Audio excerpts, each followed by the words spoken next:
Hey there, and welcome to this month's behind the scenes video. I want to share a couple of quick tips with you in this session that I use for getting myself over being stumped when I'm writing an email. And then the second one is how I create or how I make it easier to write emails in a series, a way that I like to use to batch them. So we've been focusing on email all through the month of September, and I thought this would be a good way to help you all get over some of those fears of writing emails. I hear from everybody at one time or another that writing the emails themselves is really hard, and it doesn't have to be. They can be much shorter than we think of at most times. And as long as we are speaking in a conversational way, people are way more likely to pay attention. So, speaking of conversational, one of my favorite tools for keeping it conversational and jumping over that hurdle of staring at the screen with that little blinking cursor is to use Google Docs. The whole team, Stephanie Carson and I, love Google Docs and Google Drive. So this is a free tool. Everybody has access to it as long as you have a Google account. So sign up to Google and then you too can take advantage of this. The way you get started is to open up a new document. In this case, I've already opened one up by going to google.com/docs or docs.google.com. So, and I'm logged in. So I have a brand new document here. The cursor is blinking at me here at the beginning of the document. So I want to start voice to text. And when I do that, when I activate voice to text, I'm going to be able to just start talking, and Google is going to translate what I'm saying into the typed word on the document. I won't have to do the typing. I know, it sounds fantastic, doesn't it? It's really not difficult. So to get started with that, we just need to go to Tools. So scroll through the menu, you'll go to File, Edit, View, Insert, Format, Tools, and go down to where it says Voice Typing. Yes, there's some keyboard commands that will get you there faster, but just go with the menu bar right now. Voice typing. The microphone appears. All you're going to have to do to get started is to click here with your mouse button and watch the magic begin. Google is able to translate my accent, my Southern accent, and type out the words that I'm saying. But I want you to notice that there's no punctuation here. That could be a problem. But here's how you resolve it. Period. Paragraph. That didn't do it, did it?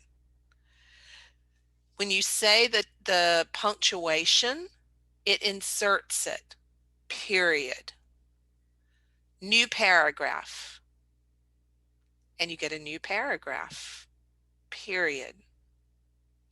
You just have to get yourself used to, comma, working with talking the punctuation out as you speak, period. Because the problem is, if you don't insert the punctuation as you're speaking, comma, it's a giant pain to go back in later and add that punctuation in, period. New paragraph. But do you see how easy it is for me to get started with typing out the beginning of a blog post, comma, or an email, comma, or a post for Instagram, period. All by simply speaking into the microphone, period. New paragraph. But you'll notice that I'm not speaking as quickly as I frequently do. period. That's one of the things that you have to take into account as you're using voice to text, period, is that you need to speak a little bit slower and a little bit more clearly, period. To stop it, just click the red microphone and it turns off. Did y'all see how easy that was? Super, super fast. And once you get used to it, it's not hard to insert that punctuation. But it gets, if that's uncomfortable and you don't feel good doing it, just speak into it and come back later and do the punctuation and correct the paragraphs if that's too much to think about at the same time. Because the truth is, what you really want to do is get words down onto the paper. Now, I've gotten about 150 words there without much effort at all.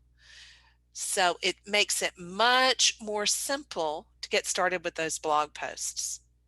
So here is my second tip that goes along with that. Another way I use documents within programs like Google Docs or notes on your Apple device or text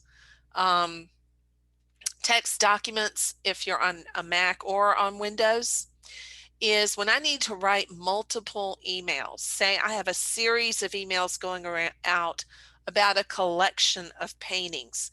Then what I'm going to do is try to write those all at one time. So let me switch here so that you can see the whole messy desktop.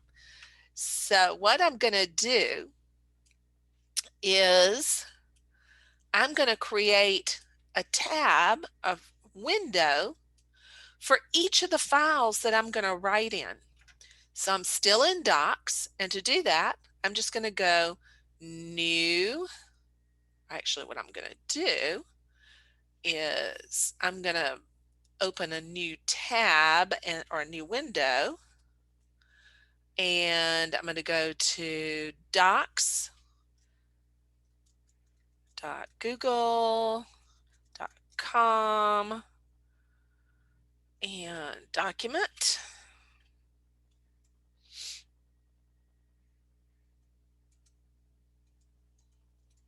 Oh, I could just go like this.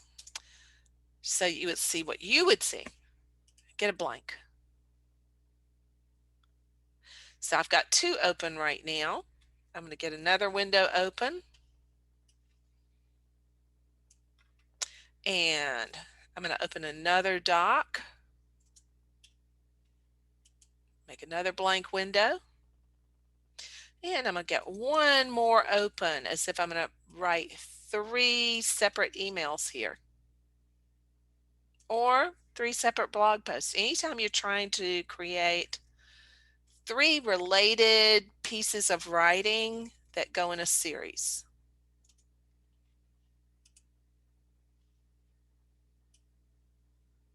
So now I have 3 docs open, and I can write my related emails. Call this email 1. This is email 2. And this is email 3. So if I'm doing a promotion around, say, a small collection, and I want to release that collection or release 2 or 3 paintings, this first email would probably be, hey, I've got something coming. So I'm going to, insert cursor here. Now I'm going to write more than I've got something coming if I'm going to do something like that. The second email is going to be describing what it is.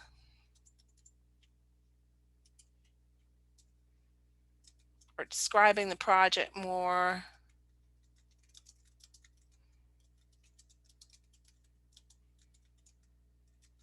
More details. And the third one is, it's here, come look.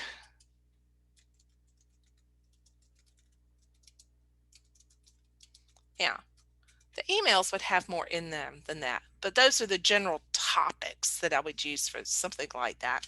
But it could be 3 emails about a painting that you're working on. It could be, I've started working on a large painting and it's a subject of, and you're going to give them a background on the subject matter. Here's a description of the painting in progress in email number 2. And email number 3, here's the final painting. So do you see how the 3 emails are related and connected? And because I can literally see all 3 at the same time, I can make sure that the writing is connected, that the writing flows from one email to another to the next. So one of my favorite ways to batch emails or batch any kind of writing. So those 2 things that we went over were, first, how to use Google Docs and voice to text to get over that I don't know what to write and I have a blank piece of paper in front of me, and how to use Google Docs to create 3 separate documents that are side by side so you can see them all and you can write emails in a series that are related to each other. Hope that's been helpful. Talk to y'all later. Happy painting.